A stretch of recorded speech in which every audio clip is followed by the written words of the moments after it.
¿Te imaginas que las mujeres perdiéramos nuestros derechos en pleno 2026? Oli, y no te lo tienes que imaginar porque al parecer eso está sucediendo. Antes de ir con el tema, quería agradecerles porque estoy muy contenta.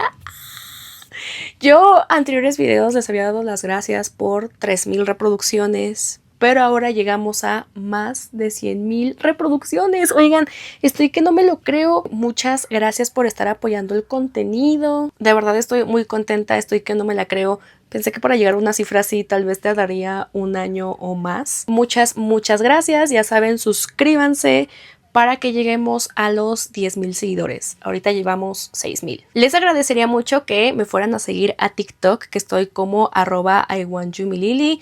Subo esta clase de videos, pero más cortos. Y si quieren algo más personal, pues estoy como @milili en Instagram. También denle like a este video, por favor.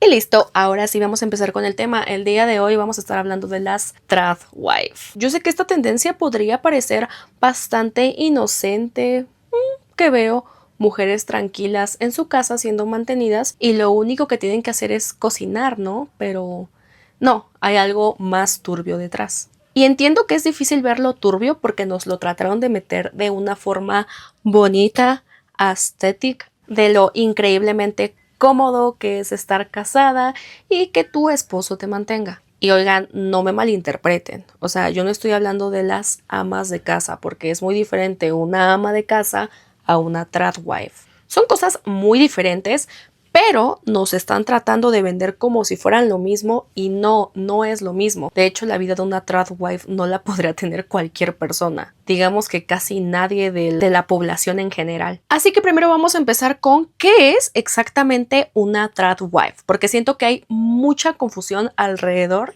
de todo esto. Hasta me rasco y me queda marca.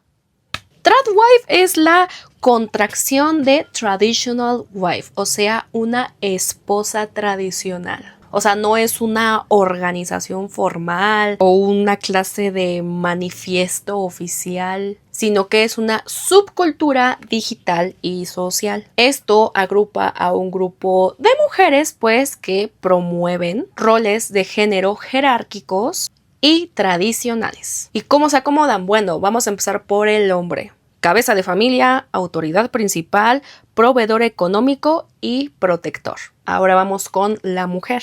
Dedicada al hogar, la cocina, la limpieza, la crianza de los hijos y fundamentalmente pues sumisa y deferente al esposo en las decisiones importantes. Y digamos que por alguna razón esto se nos está presentando como una clase de elección libre y empoderada, pero es todo lo contrario, sino que es una ideología antifeminista que lo único que haría es subordinar a la mujer. Para mí, esta explicación que les acabo de leer me suena bastante lógica, pero sí que hay mujeres que dicen que esto empodera a las mujeres. Desafortunadamente esto no es nuevo, viene desde la antigüedad de que la mujer es inferior al hombre. O sea que todo esto tiene raíces históricas antiguas, desafortunadamente. Por ejemplo, tenemos el Código Hammurabi. Esto fue en el 1750 a.C.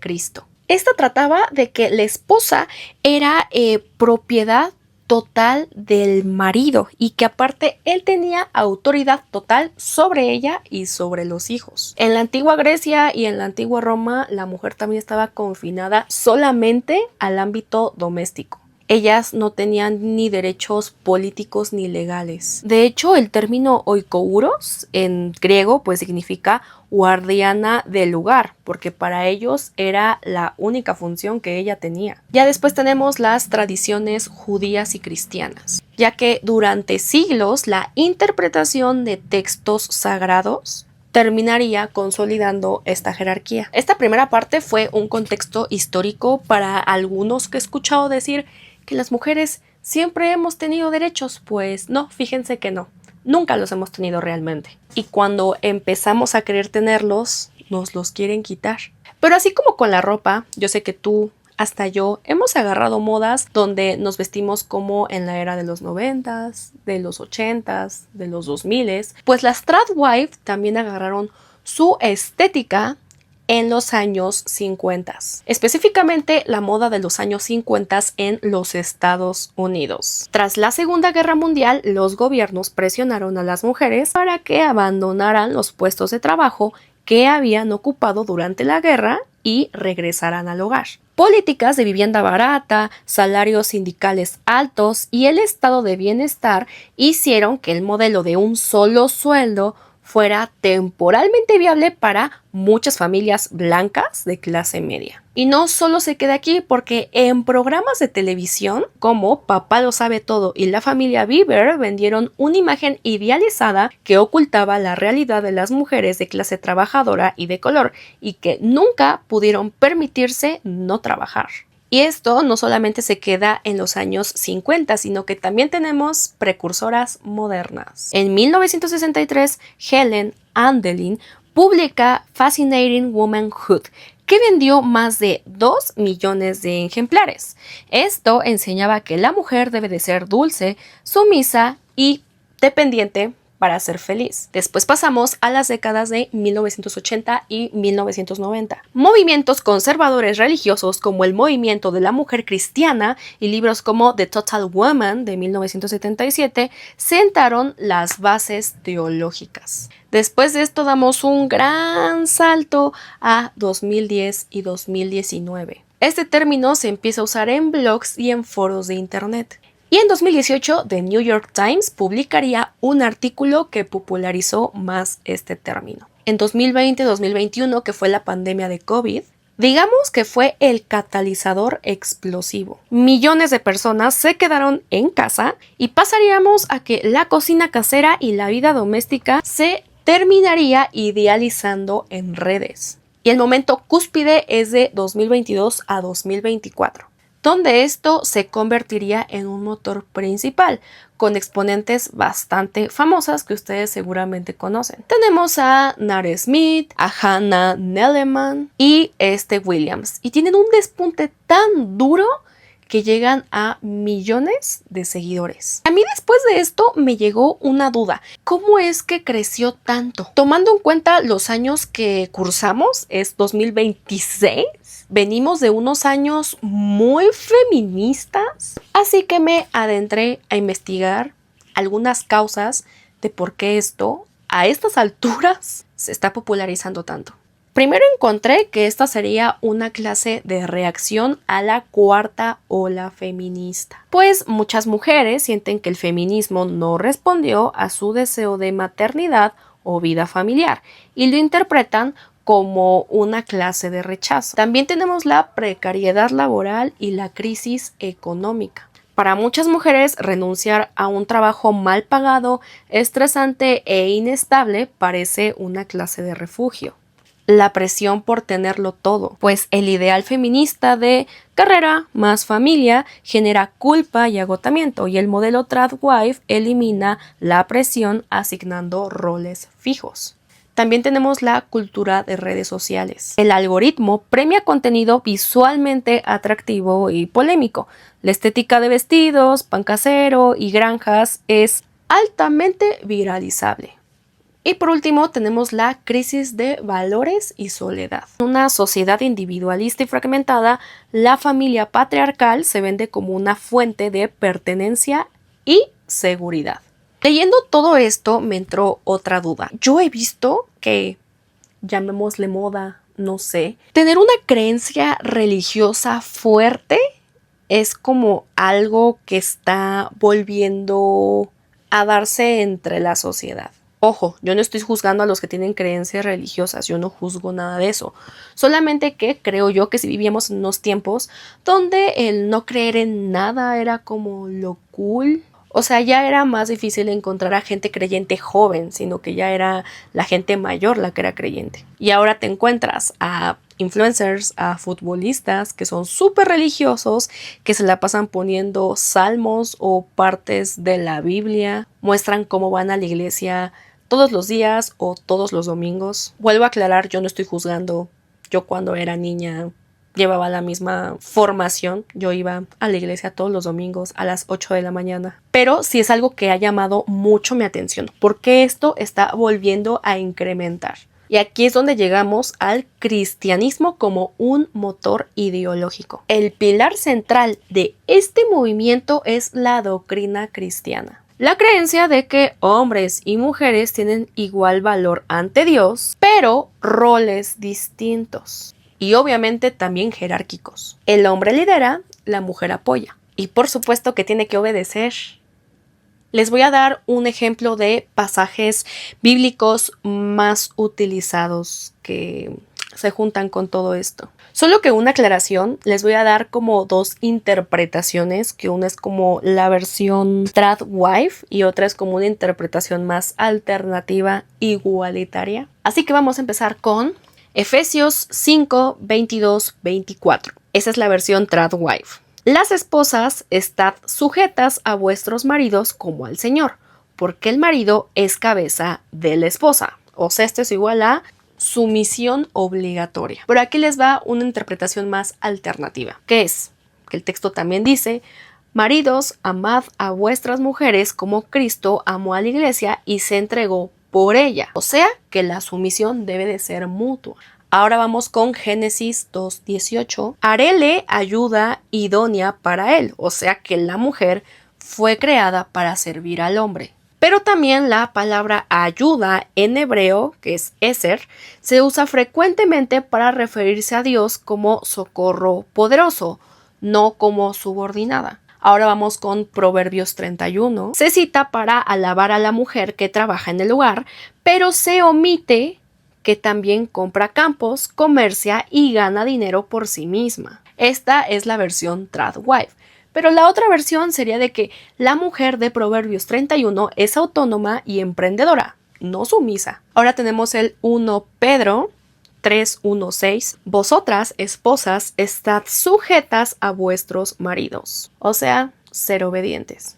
Pero el contexto histórico, pues que mujeres casadas con esposos no creyentes, consejo de conducta, o sea, no mandato universal. Tito 2:3-5. Enseñen a las jóvenes a amar a sus maridos, amar a sus hijos, a ser prudentes, castas y cuidadosas de su casa. O sea, un rol exclusivo. Pero si lo vemos desde otro punto de vista, es una recomendación cultural de la época, no un mandamiento divino eterno. ¿Y cómo todo este cristianismo está impulsando este movimiento? Pues digamos que convierte la sumisión en una virtud espiritual. No es obediencia a un hombre, es obediencia a Dios. Quien cuestiona la sumisión, pues cuestiona a Dios. Vínculo con el nacionalismo cristiano, parte del movimiento ve la vida doméstica como defensa de la cultura cristiana contra el secularismo y la decadencia. Alianza con la derecha política, pues iglesias evangélicas y movimientos católicos tradicionalistas comparten agenda con la extrema derecha. Oposición al aborto, rechazo a los derechos LGBTQ+, defensa de la familia patriarcal. Pero algo que sí debemos aclarar es que no todos los cristianos apoyan esto. De hecho, hay iglesias igualitarias. Muchas denominaciones que son luteranas, metodistas, bautistas progresistas, Iglesia Católica actual, enseñan que los roles de género no son fijos ni jerárquicos. Teólogas cristianas han denunciado que esta interpretación es selectiva, patriarcal y dañina, citando ejemplos de mujeres líderes en la Biblia. Por ejemplo, Débora, Esther y Febe. También tenemos las experiencias reales de mujeres que vivieron la sumisión bíblica, han relatado casos de abuso financiero, manipulación y violencia que quedaron invisibilizados bajo la excusa de respetar la autoridad del marido. Hace unos minutos yo les estaba explicando de las figuras más influyentes del movimiento actualmente, solamente les di nombres, pero no entré más a fondo con ellas. Así que aquí tenemos un top 8 de figuras tradwife. Número 1, Hannah Nelleman, o mejor conocida como Ballerina Farm. Ella es ex bailarina de ballet, millones de seguidores, imagen de granja idílica con 8 hijos. Es la reina de las tradwives, irónicamente es co-CEO de su marca, porque no se supone que una tradwife no puede tener ingresos por sí misma y es CEO, pero bueno. Con su esposo gana dinero y dirige empresas pero promueve que las mujeres renuncien a sus trabajos. Yo sé lo tonto que se escucha, pero ojalá sus fans también pudieran escucharlo así. En el puesto número 2 tenemos a Nara Smith, modelo profesional, millones de seguidores en TikTok e Instagram, y sus videos de cocina casera se han vuelto virales mundialmente. La paradoja: trabaja y gana dinero como influencer diciendo que a otras no trabajen. Eso sí, últimamente la Nara dijo que ya no es tradwife, pero en el pasado jamás quiso desmentir eso. No sé si es porque ahorita apenas le fueron encima y ella ya quiso decir, no, yo no soy tradwife, pero sí era tradwife, es. Bueno, se comportaba, porque eso de ganar dinero como influencer no es muy tradwife de su parte. El número 3 tenemos a Alena Kate Petit. Es de Reino Unido, es la primera figura pública reconocida, siendo exactos, en el año 2020, y con el tiempo se distanció del movimiento, declarando que se ha convertido en un monstruo y que muchas van demasiado lejos con esta sumisión. En el número 4 tenemos a... y yo, si me pudiera agarrar en un cerro con alguien en una velada del año, sería con la Erika Kirk en el número 4. Ella es viuda de Charlie Kirk, líder de Turning Point USA. Mi pregunta aquí es, Erika Kirk, para ser tradwife no tienes que tener primero esposo, digo, porque con todo respeto, tu esposo se nos fue. Entonces, antes de decir tus ideas tontas, mejor consigue otro esposo, ¿no? Ella tiene vínculo directo con la derecha estadounidense y organizó la cumbre donde se propuso el voto por familia. O sea, en pocas palabras, que nos quiten el voto a las mujeres. Solamente puede ser un voto por casa y adivinen de quién sería ese voto. Sí, del hombre. En el número 5 tenemos a Savannah Fightstone. Es una influencer conservadora. Apoyó públicamente que el esposo vote por toda la familia, eliminando de facto el sufragio femenino. En el número 6 tenemos a Esther Williams, una de las primeras figuras virales y defensora explícita de la sumisión. Apareció en el programa de Dr. Phil e investigadores la citan como ejemplo de retórica reaccionaria. En el número 7 tenemos a Cynthia Lowen. Ella es una ex Miss Tierra Canadá. Yo me pregunto, ¿una tradwife podría ser Miss? No lo creo. Abandonó planes de estudiar medicina para dedicarse al hogar. Ha hablado de cómo el feminismo la decepcionó. Y en el número 8 tenemos a Rorro Bueno. Ella se habría hecho viral en España con la frase de "a Pablo le apetece que", pues su contenido fue el primer caso masivo en español. Investigadores lo analizan como ejemplo de espectacularización de la feminidad patriarcal. Y bueno, este es el top de las tradwives. Pero también encontré que de hecho el movimiento blanco y supremacista apoya esto. Qué raro, qué sorpresa. Siendo específicos al sector vinculado al alt-right y nacionalismo blanco, pues investigadores documentan que parte del movimiento comparte ideologías de supremacía blanca, nacionalismo y rechazo a la inmigración. Después de tener que ver a estos horribles personajes, ahora vamos a las consecuencias que esto tiene para las mujeres. Porque, oh sorpresa, ¿a poco hay consecuencias? Pues claro que sí. Número 1, yo puse la dependencia económica, que de hecho es la trampa más peligrosa y el cómo están jalando a las mujeres a este movimiento. El hecho de ser esposas mantenidas, pues esto dejaría a una mujer sin ingresos propios. Si una mujer no trabaja y todo depende de la voluntad del marido, pues en caso de separación, divorcio o viudez, su capacidad de defensa es prácticamente nula. También tendría un control financiero, pues mujeres que han vivido esto relatan situaciones donde el marido controla cada centavo, no le da dinero para necesidades básicas o gasta el dinero familiar sin consultar. También tenemos la brecha de jubilación. Al no cotizar, estas mujeres no construyen su propia pensión, quedando en situación de extrema vulnerabilidad en la vejez. Y aquí va lo más importante, que es la clase social. Este modelo solamente es para familias acomodadas. O sea, ahí no pueden ser tradwives ni aquí, ni en mi hermoso país México, ¿saben? Muy pocas personas podrían. pues mujeres de clase trabajadora no pueden permitirse este lujo de tener un solo sueldo. Digamos que este movimiento, además de que es machista, es elitista. Ahorita hablamos de lo económico, pero también están los derechos políticos, como el famoso voto por familia, lo que les conté de Erika Kirk. En junio de 2026, en la Women's Leadership Summit, organizada por Turning Point USA en San Antonio, Texas, se propuso formalmente que el sufragio no sea individual, sino familiar, y solo el padre o el esposo votaría en representación de toda la familia, lo cual significa que el voto de la mujer quedaría suprimido de facto, más de un siglo después de conseguir el sufragio femenino. Y lo peor es que algunas tradwives, como Savannah Fivestone, ha apoyado públicamente esto. Y ella lo pone como una virtud de confianza al esposo.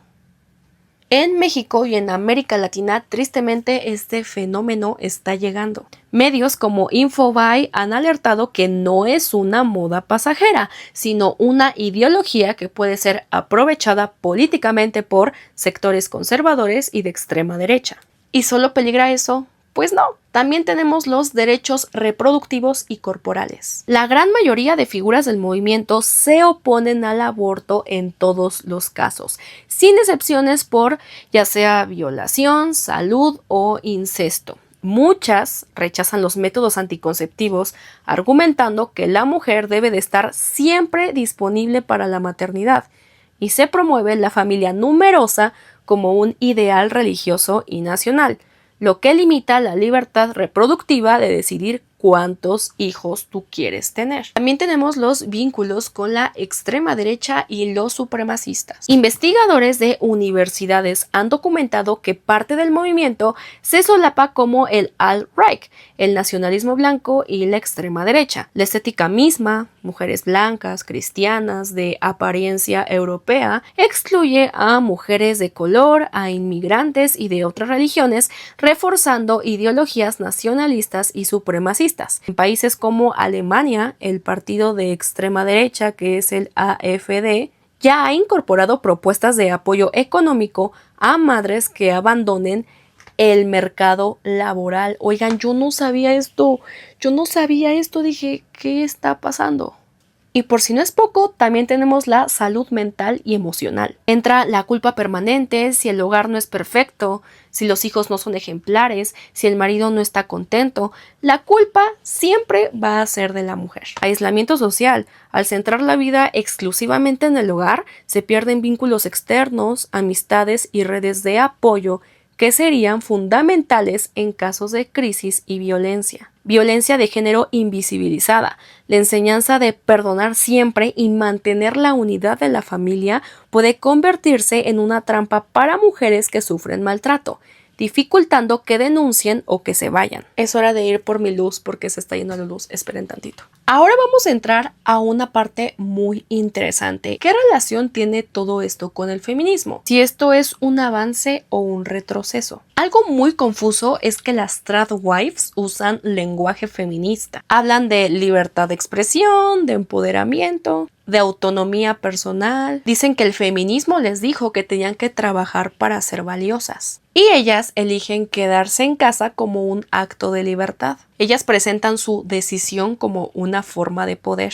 Estas son las respuestas que dan las tradwives.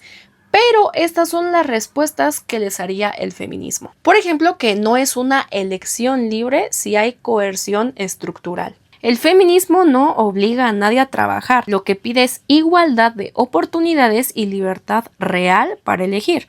Si la mujer elige quedarse en casa porque no puede costear la guardería, porque el trabajo es precario o porque la presión social es enorme, no es libertad, es falta de opciones. La retórica de la elección realmente está ocultando la jerarquía. Bajo la apariencia de decisión personal, se normaliza que la mujer debe ocupar el lugar subordinado. Muchas rechazan el feminismo abiertamente y de hecho dicen que esta clase de ideologías destruyeron la familia. Ah, y de hecho también ellas se van por lo biológico. Las tradwives sostienen que hombres y mujeres son biológicamente distintos y con roles fijos, negando que las desigualdades sean sociales y estructurales. Y aquí viene el gran debate. ¿Puede ser ama de casa y ser feminista? Pues obviamente que por supuesto que sí. El feminismo defiende que cada mujer puede elegir su camino, incluyendo dedicarse al hogar, siempre que sea con autonomía económica, derechos iguales y sin presión de género.